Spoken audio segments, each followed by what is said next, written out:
Welcome back. The home of the so-called war on drugs has waved the white flag on cannabis.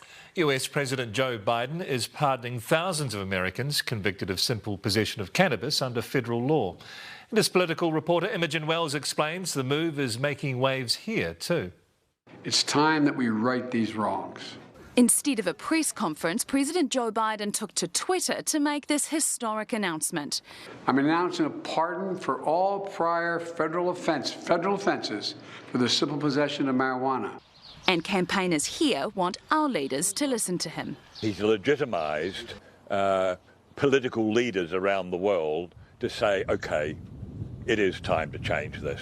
Since 1980, more than 120,000 Kiwis have been convicted of cannabis possession and or use. In the last 2 years alone, that number's close to 5,000.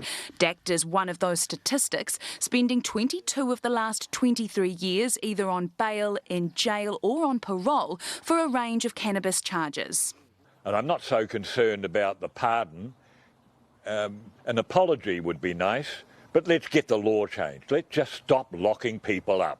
People lose their jobs and their livelihoods and go on to then have far worse life outcomes. Cannabis prosecutions disproportionately impact Māori, despite making up just 17% of our entire population. Last year, almost half of all cannabis convictions were handed down to Māori. Biden's move reignites the decriminalisation debate that was stubbed out after the failed 2020 cannabis referendum. Criminally prosecuting people for substances is not a way to address the harm that those substances cause. There has been a radical reduction in terms of the way that police are treating the possession of cannabis in a New Zealand context. But America's now showing us what radical really looks like. Imogen Wells, Newshub.